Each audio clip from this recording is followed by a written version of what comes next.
Deus quer que você reine. Cristo é a nossa redenção.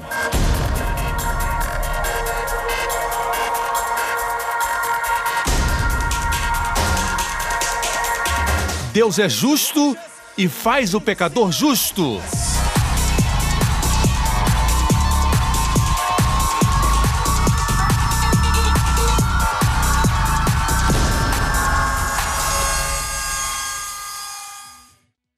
A seguir no programa de hoje. Jesus disse: buscai primeiro sua justiça. Buscai primeiro o reino de Deus, e o reino de Deus não é comida ou bebida, mas justiça.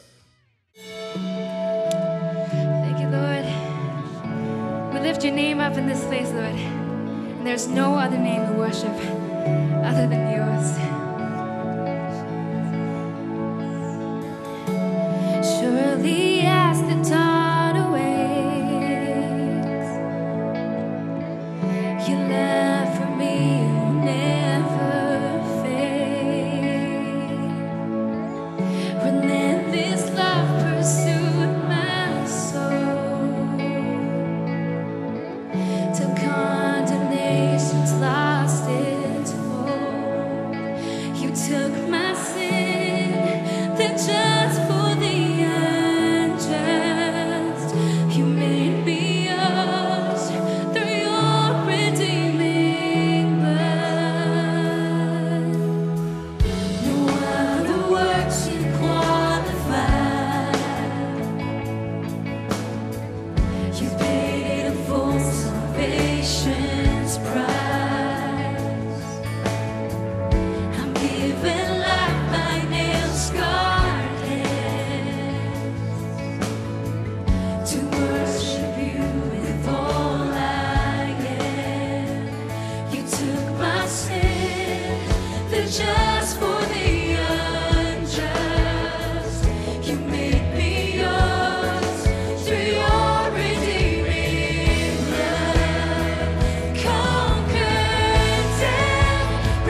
hoje com o pastor Joseph Prince. Saudações, igreja. Eu amo vocês, amém? Você está pronto para a palavra? Vamos mergulhar no sacerdócio de Melquisedeque. Nós falamos a semana passada e eu disse que nosso Senhor Jesus Cristo foi declarado e proclamado pelo Pai. Quando ressuscitou dos mortos, o Pai disse: Tu és sacerdote para sempre, segundo a ordem de Melquisedeque. Ok? E é interessante que Melquisedeque aparece 3 vezes em toda a Bíblia. Mas essa é a ordem do sacerdócio de Jesus. A ordem do seu sacerdócio não é levítica. Na Levítica você obedece e é abençoado, desobedece e é amaldiçoado. As primeiras palavras de Melquisedeque, quando ele encontrou Abraão, foram: Bendito seja Abraão e bendito seja o Deus Altíssimo. Nenhuma maldição, somente bênçãos. Posso ter um amém? Quando Jesus foi assunto aos céus, ele tinha suas mãos levantadas, figurando a bênção sacerdotal sobre o povo. E a Bíblia diz que quando ele foi elevado, ele não subiu, ele foi elevado, como se ele não quisesse deixar de abençoar aqueles que ele amava. Como alguém que tem que sair e por isso tem que se despedir, ou quando você deixa o seu filho adolescente que está indo para a universidade, vai passar muito tempo fora, e alguém tem que tirar você ali do aeroporto. É difícil dizer adeus. Jesus estava sempre nos abençoando, ele foi levado de nós. E a Bíblia diz que ele é o sumo sacerdote para sempre, segundo a ordem de Melquisedeque. Ele aparece somente 3 vezes. Nos 5 livros de Moisés, ele aparece em Gênesis. No coração dos livros poéticos, no livro de Salmos, ele aparece no Salmo 110. Lá encontramos a expressão: Tu és sacerdote para sempre. E então, nas epístolas, no centro das epístolas, Hebreus, que é dirigida a ambos os gentios e os judeus, como igreja formamos um novo povo, nós encontramos um capítulo inteiro, o capítulo 7 de Hebreus, que fala de Melquisedeque. Assim ele aparece nos livros mais importantes da Bíblia, mas somente 3 vezes. É importante estudar Melquisedeque. Nós dissemos na semana passada que Melquisedeque, suas verdades não são para todos. Na verdade, em Hebreus 6, Hebreus 5, 6 e 7 fala de Melquisedeque, e nesses capítulos se fala também sobre o dízimo. O escritor de Hebreus diz que ele tinha muito a dizer a respeito dele, de difícil interpretação, porque eram negligentes para ouvir. Ele disse: do qual temos muito que dizer, de difícil interpretação, porquanto vos fizestes negligentes para ouvir. Em outras palavras, não tinham maturidade. E ele continua dizendo: porque devendo já ser mestres, ele falava que a comida sólida pertencia àqueles que são maduros. Por isso, quando vemos essa passagem, entendemos que as verdades de Melquisedeque não são para todos. Pastores e líderes, quando ensinarem sobre dízimo, lembrem-se que não é para todos. O povo não deve dizimar porque tem medo. Tem que dizimar porque entenderam a revelação. Ok? Mas nós já falamos a semana passada sobre Melquisedeque e dízimo. E como, para Deus, a 10ª parte sempre representa o todo. Deus não exige que demos todo o nosso dinheiro, mas a 10ª parte temos que dar. É como quando você diz para sua esposa: todo o meu tempo é seu, querida. Você casou comigo, eu sou seu. E ela diz: eu quero somente uma quarta-feira com você. Uma noite para ficarmos juntos, e você diz: mas eu sou muito ocupado. Portanto, praticamente, Deus quer somente a 10ª parte e ela representa o todo. Posso ter um amém? Lembre, o servo de Abraão levou 10 camelos, mas a Bíblia diz que ele levou toda a riqueza do seu senhor. Certo? José enviou 10 jumentos, 10 machos e 10 fêmeas para agradar seu pai, e a Bíblia diz que ele enviou o melhor do Egito. Os cientistas dizem que usamos 1/10 do nosso cérebro. Já escutou isso? E se entregarmos esse 10º para Deus? Ele vai abençoar o resto. Olhe para o seu vizinho e diga: ele está falando de você. Glória a Deus, aleluia. Vamos continuar. Se você não entende isso e você dizima sem a revelação, consiga a mensagem da semana passada que vai ser bênção para você. Hoje quero analisar mais sobre Melquisedeque. Algo interessante, leamos Hebreus 7. Porque esse Melquisedeque, que era rei de Salém, por favor, não vamos nos distrair e dizer, bem, pastor, eu não creio que ele era o Cristo pré-encarnado, eu creio que ele era um homem verdadeiro. Eu concordo que ele pode ter sido um homem comum, mas o mais importante é quem ele tipifica, e é Cristo. Amém? Talvez você creia que ele é o Cristo pré-encarnado. Não vamos nos distrair com essas coisas, ok? Vamos focalizar na verdade. Ele é Cristo. Ele é um tipo de Cristo, pelo menos, ok? Glória a Deus. Vamos ler. Porque esse Melquisedeque, que era rei de Salém, o antigo nome de Jerusalém, sacerdote do Deus Altíssimo e que saiu ao encontro de Abraão quando ele regressava da matança dos reis e o abençoou, a quem também Abraão deu o dízimo de tudo. Esse é o ensino do dízimo no Novo Testamento. Alguns dizem que o Novo Testamento não fala de dízimo. Consiga a mensagem da semana passada. Veja, o Espírito Santo diz isso, e primeiramente é, por interpretação, rei de justiça.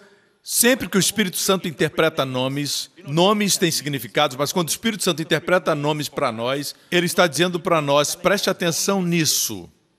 O nome Melquisedeque significa, Melqui é o nome Melec, rei. Zedek é justiça, rei de justiça. Primeiramente, ele é rei de justiça. Lembre que Melec é rei. Existe um homem chamado Malco. Ele era servo do sumo sacerdote durante o tempo de Jesus. E quando os soldados vieram prender o Senhor Jesus, Pedro pegou a sua espada. Eu acho que ele queria cortar o pescoço, mas Malco se desviou e a espada de Pedro cortou sua orelha. Malco é o nome que no grego corresponde a Melec. Seu nome significa reino. Malco significa reino. Se pensarmos, o reino perdeu a audição no momento que Cristo foi preso. E desde então, Israel não pode escutar o Evangelho. Ficaram igualmente cegos, mas um dia serão restaurados porque Jesus curou a orelha de Malco. Posso ter um amém? Os ouvidos do reino. Assim, a coisa mais importante aqui é que o Espírito Santo traduz para nós o nome Melquisedeque, rei de justiça, como se diz Michael Jackson, rei do pop. Concorde você ou não, ele é o rei do pop. Bem, o que quer dizer rei do pop? É porque ele entendia sobre pop muito bem. Ele dançava muito bem. Amém? Ninguém se aproxima dele no que se refere à música pop. Por isso ele era o rei do pop. Elvis era o rei do rock and roll. No golfe, Tiger Woods é o rei do golfe. Seja o que for, essas pessoas atuavam muito bem naquela área específica e compartilhavam com outros. Por isso ele é o rei da justiça. Ele sabe tudo sobre justiça e ele é o único que é capaz de dar justiça. Posso ter um amém? Certo? A justiça precisava vir primeiro, ou então não havia necessidade da expressão e depois. E depois, afirma a Bíblia, também rei de Salém, que é rei de paz. Primeiro vem a justiça e depois a paz. A palavra Salém ou Shalem, se você olhar no hebraico, significa paz, e como o Novo Testamento está no grego, a palavra aqui é eirene. De Irene vem o nome que é dado às mulheres, Irene, que significa paz. A Irene é a palavra grega, mas o hebraico é shalom.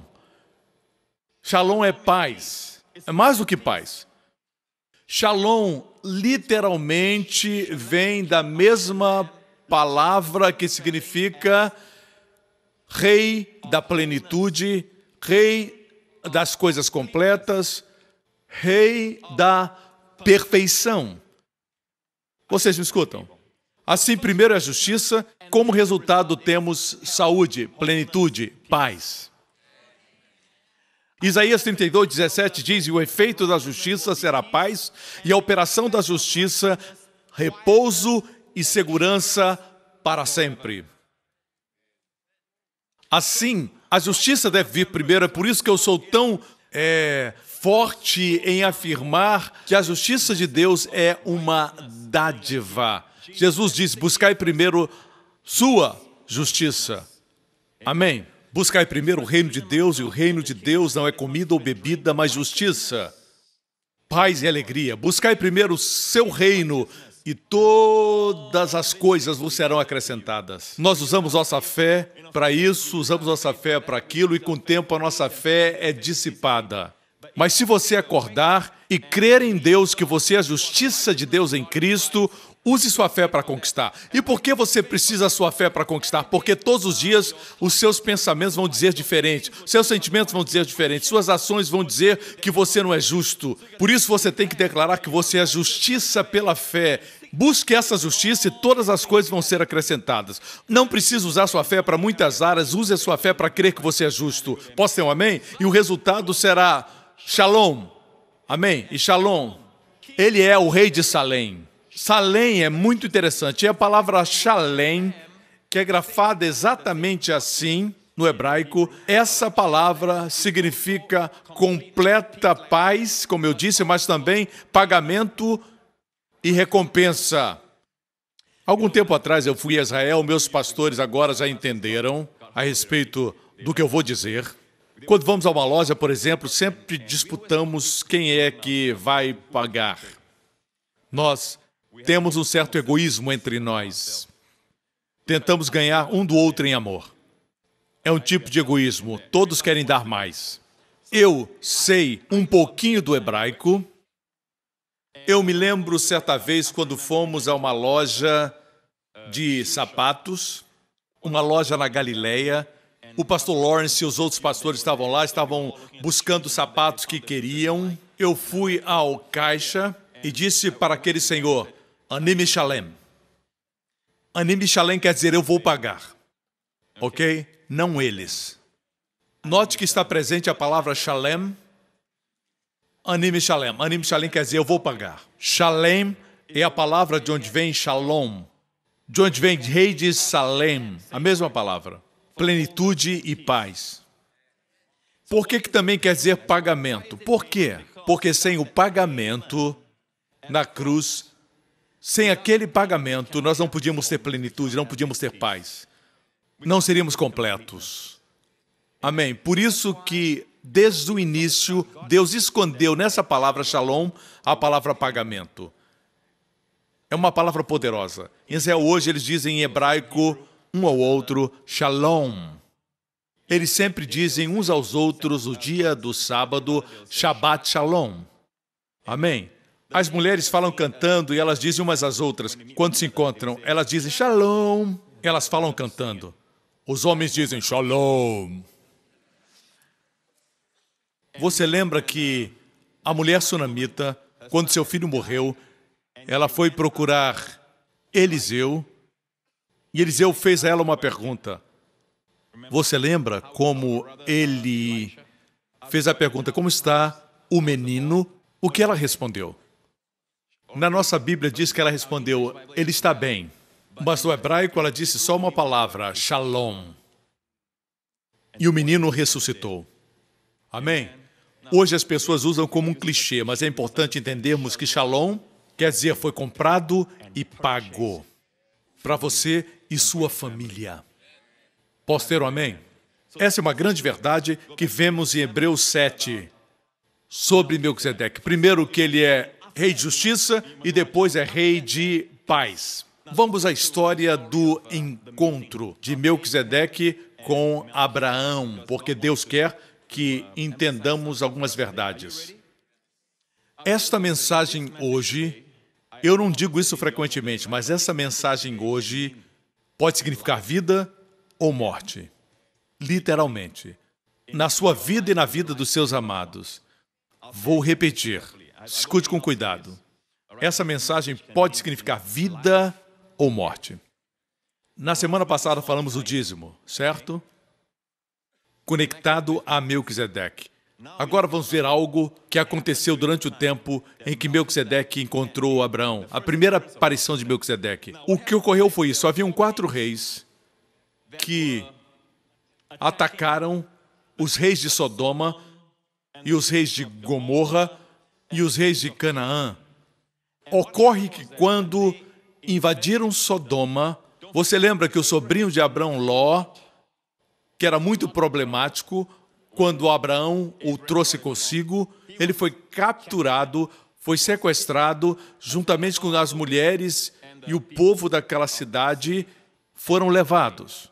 Quando foram levados, Abraão, que naquela época era Abrão, ele estava em Hebrom, e a Bíblia diz, ouvindo, pois, Abrão que seu irmão estava preso, armou, naquela época chamava irmão, era o seu sobrinho, armou os seus 318 criados e perseguiu até Dan, de Berseba até Dan. Ele estava em Hebrom.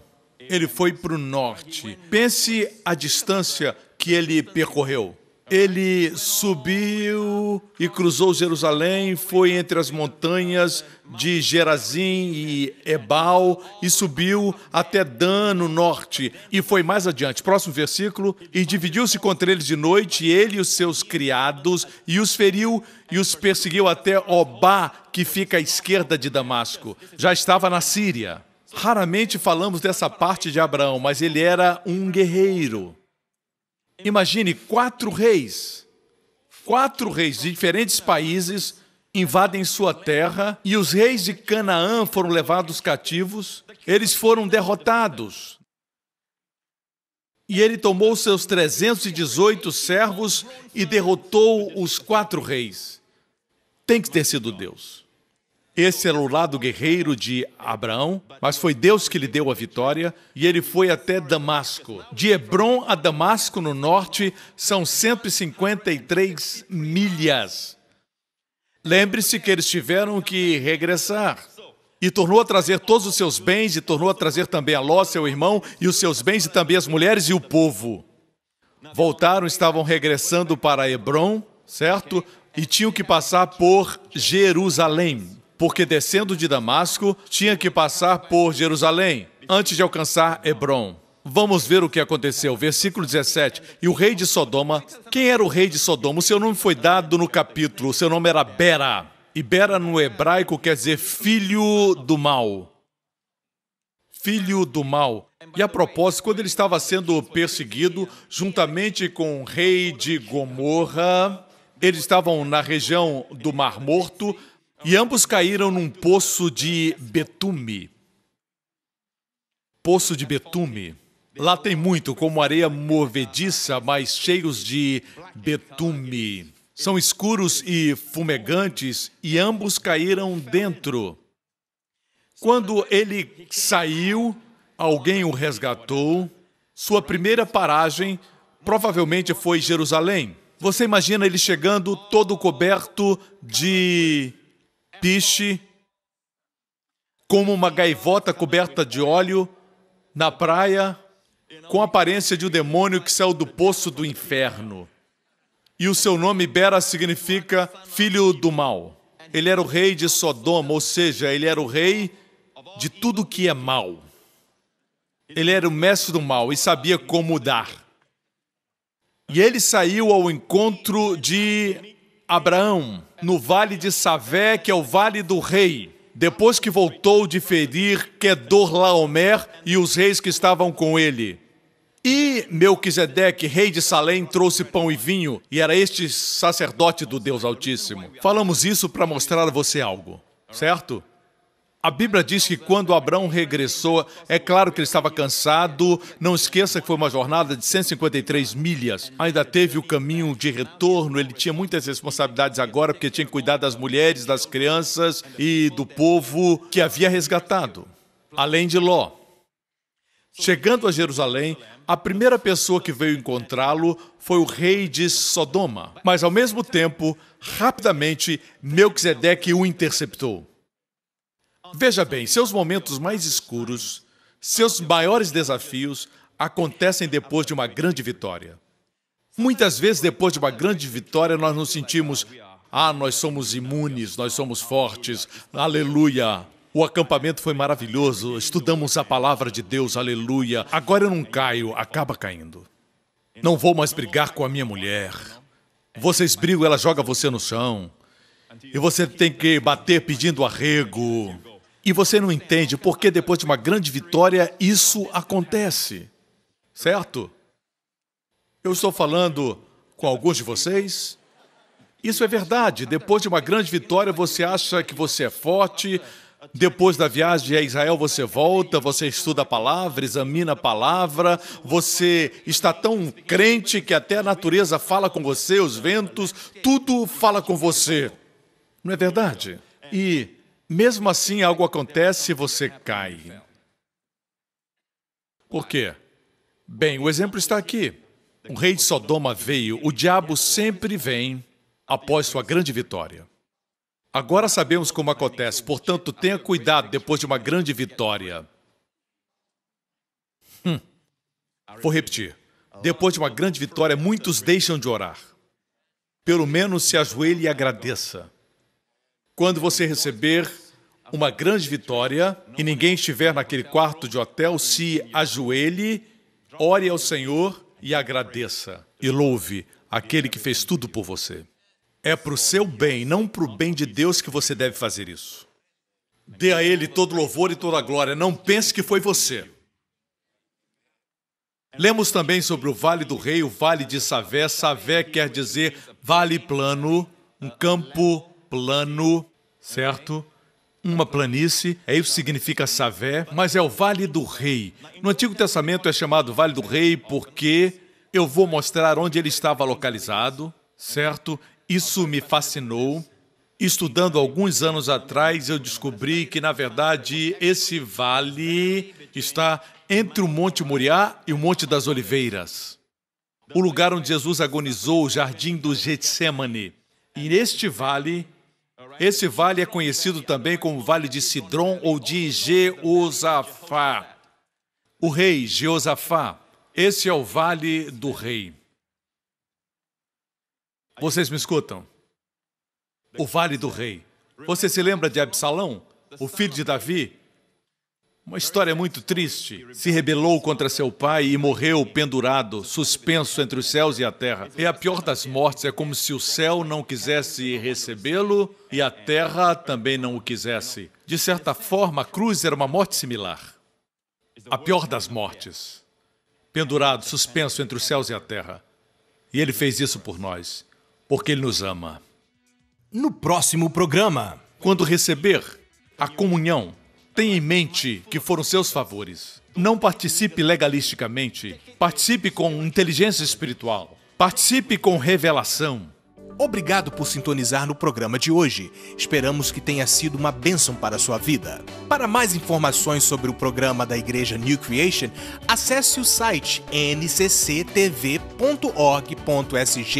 Lá você poderá se inscrever para receber um devocional diário do pastor Joseph Prince. Seja incentivado e fortalecido todos os dias e saiba o quanto Deus lhe ama através desses devocionais. Acreditamos que seu dízimo pertence à igreja que você frequenta e oramos para que você seja grandemente abençoado, altamente favorecido e profundamente amado.